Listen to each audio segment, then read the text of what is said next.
अस्सलाम वालेकुम व्यूवर्स, कैसे हैं आप सब। उम्मीद है आप सब खैरियत से होंगे। तो आज फिर हाजिर हैं एक नए ब्लॉग के साथ। अस्सलाम वालेकुम व्यूवर्स, क्या हाल चाल है। उम्मीद करते हैं कि आप सब लोग अपने घरों में खुशबाश होंगे। तो यहाँ हम सुबह आ गए थे अम्मी की तरफ और यहाँ हम बना रहे थे अपने लिए चाय और साथ में यहाँ पे बन रहा था खीस। और खीस हमें तो बहुत ही मज़े का लगता है।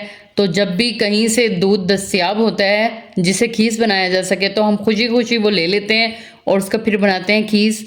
तो अगर आप लोगों ने ये नहीं खाया तो आप लोग भी ज़रूर ट्राई कीजिएगा, बहुत ही टेस्टी होता है और मज़ेदार भी होता है। अच्छा जी, तो खीस को भोली भी कहते हैं पंजाबी में। देहाती इलाकों में तो ये बहुत ही आम सी बात है। तो हमारी जो बहन है उनके घर हुई थी नन्हे बेबी की आमद, यानी कि उनकी गाय ने बच्चा दिया था। तो फिर उसका जो दूध होता है पहले 2 दिन का, तो वो जब आप लोग गर्म करते हैं उबालते हैं तो वो खीस बन जाता है, यानी कि उस दूध में फुटकी सी पैदा हो जाती है और वो बहुत मज़े का और एक सेहत के हवाले से भी बहुत अच्छी चीज़ होती है। और ख़ास तौर पे सर्दियों में जो ठंडा मौसम है इसके लिए हाँ जी, बहुत ही मज़े का बनता है। और कुछ लोग उसको खुश्क करके बिल्कुल या जब पकाते रहते हैं वो ड्राई हो जाता है तो उसमें इलायची और शक्कर डाल के तो वो उसका हलवा बना के रख लेते हैं और पंजीरी के तौर पे इस्तेमाल करते हैं सर्दियों में। तो यहाँ फिर बच्चों के लिए बना रहे थे सवैयाँ साथ में, क्योंकि ठंड बहुत ज़्यादा थी तो अम्मी ने यहाँ पे फरमाया कि बच्चों को सवैयाँ दे दी जाएं। अच्छा, ये जो पतली सी सवैयाँ होती हैं दूध वाली, अगर बच्चों को जुकाम है, नज़ला है या आपको खुद भी नज़ला जुकाम की शिकायत हो रही है तो आप प्याली अगर आप खाएंगे रात को सोने से पहले तो आपका जुकाम है जो उसमें बहुत ज्यादा फाका होगा। और ये बिल्कुल पतली सी होती हैं, आपने इनको गाढ़ा नहीं करना है। थोड़ी सी सवैयाँ, दूध की मिकदार इसमें ज्यादा होती है और सवैयों की मिकदार कम और आप होती है। इसमें 1 चम्मच देसी घी भी डाल सकते हैं, वो भी मतलब ये जो जुकाम है रेशा है फायदेमंद होता है, खत्म हो जाता है इससे बिल्कुल खत्म हो जाता और है। बच्चों के लिए तो बहुत अच्छी है। मैं तो अपने बच्चों को यही बना के देती हूँ और मैं खुद भी जब घर में किसी को जुकाम हो तो लाजमी ये बनाती हूँ। हाँ, ये बाजी से हम लाजमी बनवा के खाते हैं। इधर उधर घूमने के बाद, अम्मी से बातें करने के बाद और कुछ उनका हाल और कुछ अपना अहवाल सुनाने के बाद भाई की फरमाइश पर हम दोबारा किचन में आ गए थे और यहाँ बन रही थी चिकन कढ़ाई। और यहाँ पे हमने लिया था ऑयल हस्बे ज़रूरत और उसमें खड़े गरम मसाले डाल दिए थे। फिर जैसे ही ऑयल गरम हो गया तो हमने इसमें अपनी चिकन को शामिल कर दिया था जो कि 1.5 किलो था यहाँ पे, और उसको अच्छे से हमने फ्राई किया और फिर हम इसमें डालेंगे मसाले। और ये डिफरेंट तरीके से बना रहे थे यहाँ पे व्हाइट चिकन कढ़ाई। इस कढ़ाई को जो बनाने का अंदाज था ये मुख्तलिफ था आपका। जैसे आप पहले बहुत सारी कढ़ाइयाँ बनाती हैं तो ये आपने एक मुख्तलिफ अंदाज से बनाई, तो आप भी व्हाइट चिकन कढ़ाई इस तरीके से बनाइएगा। अच्छा, ये फुल ग्रेवी वाली कढ़ाई थी। ये व्हाइट चिकन कढ़ाई अक्सर ऐसा होता है कि बिल्कुल ही खुश्क होती है, तो लेकिन ये ग्रेवी वाली थी और बड़ा ही मजे का इसका जायका था। तो आप भी जरूर ट्राई कीजिएगा। और जितने भी हमारे चैनल पे नए आने वाले हैं प्लीज़ हमारे चैनल को सब्सक्राइब कर लें। आपका बहुत बहुत बहुत शुक्रिया जितने भी हमारे ब्लॉग्स को पसंद कर रहे हैं, शॉर्ट वीडियोस को देखते हैं। तो जब भी हमारे सब्सक्राइबर बढ़ते हैं तो बेइंतहा खुशी होती है। बस अल्लाह जल्दी से हमारे 1K सब्सक्राइबर पूरे कर दे और वॉच टाइम को पूरा करे। तो जितने भी न्यू यूट्यूबर्स हैं जो मेहनत करें, ब्लॉगर्स हैं जो हाउस वाइफ हैं जो इतनी मेहनत करती हैं, अल्लाह उन सबको कामयाब करे और हमें भी कामयाब करे। तो बड़ी खुशी हासिल होती है जब भी सब्सक्राइबर आता है ना और आपका ब्लॉग 500 क्रॉस कर जाए तो बहुत बेइंतहा खुशी होती है। तो यहाँ पे चिकन को अच्छी तरह भूनने के बाद हमने उसमें काली मिर्च शामिल कर दी थी। ये आप हस्बे जायका डालें, नमक, हाँ जी, नमक इसमें शामिल किया था यहाँ पे और काली मिर्च शामिल की थी। तो फिर यहाँ लहसुन कूट कर वो शामिल कर दिया था। और यही जो इसमें जो मिसाले हैं ना, बस वो धनिया, काली मिर्चें और जीरा पाउडर ये जाएंगे दही में। बाकी जो आधा मिसाला था हमने वो यहाँ पे शामिल कर दिया था। इसमें हल्दी और सुरख मिर्च का इस्तेमाल बिल्कुल भी नहीं होगा और ये बस इसी तरह वाइट वाइट रहेगी, यानी कि इसका कलर चेंज नहीं होगा। जैसे कि मुख्तलिफ हम दूसरी कढ़ाइयाँ बनाते हैं तो उनका जैसे कलर होता है तो ये ऐसी नहीं थी। अच्छा, ये खाने में भी बहुत लाजवाब थी और इसका कलर भी इतना मजे का था ना, बहुत बहुत ही मजे की बनी थी। तो हम यहाँ पे 4 प्याज हैं उनको ग्राइंड कर लेंगे अच्छी तरह से और उसकी जो प्यूरी है ना यहाँ पे हम वो शामिल करेंगे 2 से 3 बार, यानी थोड़ी थोड़ी शामिल करेंगे 2 से 3 चम्मच। तो ये 2 से 3 चम्मच डालेंगे हम। तो ये 4 प्याजों की प्यूरी थी जो हमने यहाँ पे इस्तेमाल की थी। इसको अच्छे से भुनाई करेंगे। जैसे इसका पानी खुश्क होगा फिर हम इसमें दोबारा से प्याज की प्यूरी को शामिल करेंगे। तो ये मैंने 3 बार प्याज की प्यूरी इस्तेमाल की थी इसमें और इसको अच्छे से खुश्क कर लिया था। इसके बाद हमने इसमें सब्ज मिर्च कुटी हुई डाली थी। जब तक हमारे यहाँ पे चिकन तैयार हो रही है तो बड़ी बाजी से सुन लेते हैं चंद अशार। तो जी आज आप हमें क्या सुनाना चाहती हैं? आज ही मैं एक छोटी सी आपको गजल सुना देती हूँ। तो बड़ी बाजी इरशाद करें। तो एक बहुत मशहूर सी ये गजल है, आपने पहले भी सुनी होगी। जी जी।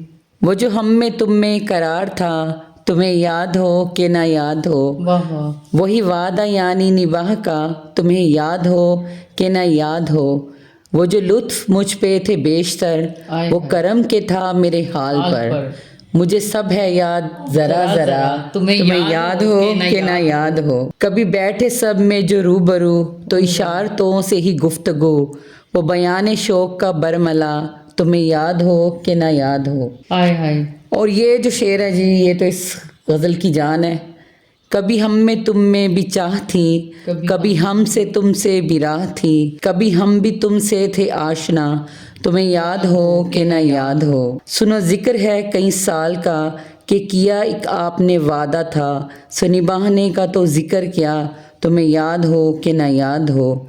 जिसे आप गिनते थे आशना, जिसे आप कहते थे बावफा, मैं वही हूँ मोमिन मुब्तला, तुम्हें याद हो के ना याद हो। वाह वाह, क्या कहने जनाब आपके। और आज तो आपने चंद अशार नहीं, पूरी गज़ल ही सुना दी है। 2-4 शेर निकाल दें तो क्या कहने आपके जी। और यहाँ पे हमारी चिकन भी पहुंच चुकी थी इख्तितामी मराहिल में। आपने इसमें और क्या शामिल किया था? कुटी हुई 4 से 5 मिर्चों को शामिल किया था और इसके बाद इसको अच्छे से भुनाई की थी। फिर इसमें साबित मिर्चें डाल दी थी 4 अदद। और यहाँ पे हमने तकरीबन 1 कप दही था और इसमें 1 स्पून भर के हमने भुना कुटा ज़ीरा इस्तेमाल किया था। और साथ में काली मिर्चें थी, वो आप अपने जायके के हिसाब से डालें, क्योंकि 1 चम्मच हम पहले ही शामिल कर चुके थे। जी। और यहाँ पे धनिया पाउडर था जो कि वो भी 1 चम्मच था। फिर हमने दही को अच्छे से फेंटा और इसको डाल दिया अपने भुने हुए चिकन में। और अब यहाँ पे हम कर रहे थे अच्छे से चिकन की भुनाई हल्की आंच पर। अच्छे से इसकी भुनाई करने के बाद जब तेल ऊपर आ गया था तो इसमें शामिल की थी 4 हरी मिर्चें, क्रीम के 3 से 4 चम्मच इस्तेमाल किए थे हमने। और यहाँ पे फिर गार्निश कर दी थी अदरक से। और ये मजेदार सी व्हाइट चिकन कढ़ाई बनकर तैयार हुई थी, जो कि बहुत ही लजीज और मजे की बनी थी। और इस ठंडे मौसम में तो क्या ही कहने इस भाप उड़ाती हुई चिकन कढ़ाई के।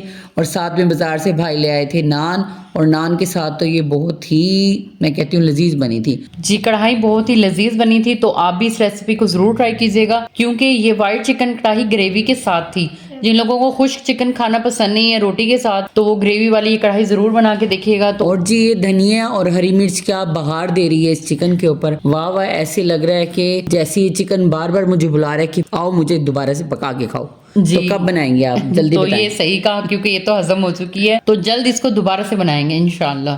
खाना खाने के बाद हम आ गए थे अपने घर, और यहाँ पे निक्की बाजी को थोड़ी सी आउटिंग करनी थी, बाहर घूमना था।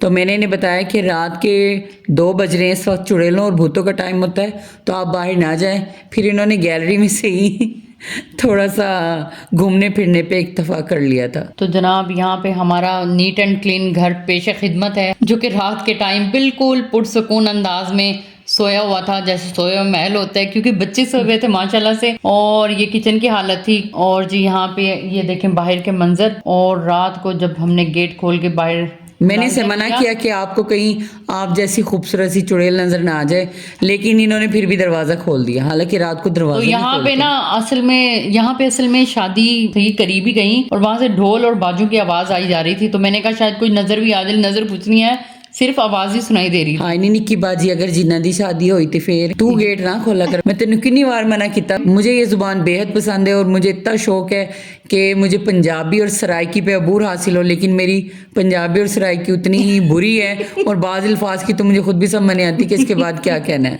तो नहीं, सराइकी मेरी अच्छी है, क्योंकि बचपन से ही बोलते आ रहे हैं। तो लेकिन जो पंजाबी है ना, वो इतनी कमजोर है ना, जिसकी कोई इंतहा नहीं। और पंजाबी इतनी लंगड़ी भी अच्छी लूली है। लगती है ना, बड़ी बोलने में मीठी दिल जुबान करता है है। कि बोलें पंजाबी। मेरा दिल करता है कि हम पंजाबी व्लॉग्स बनाएं, और शॉर्ट वीडियो में तो भाई कम से कम पंजाबी हम वाकई पंजाबी बहुत बोले, बहुत ही लेकिन मीठी नहीं। जुबान है भाई, पंजाबी सीखनी चाहिए। तो जो पंजाबी हमें देख रहे हैं ना, तो जरूर कमेंट कीजिएगा जिनको पंजाबी आती है, तो हम पंजाबी सीखना चाहते हैं, तो कैसे सीखें। तो ये था जनाब आज का हमारा ब्लॉग। अगर हमारा ब्लॉग आप लोगों को पसंद आया तो प्लीज़ हमारे चैनल को सब्सक्राइब करें, वीडियो को लाइक एंड शेयर करें। मिलते हैं अगले ब्लॉग में, तब तक के लिए अल्लाह हाफिज़। तो जी खुश रहें, आबाद रहें, हंसते रहें, बसते रहें। तो मिलते हैं अगले व्लॉग में। अल्लाह हाफिज।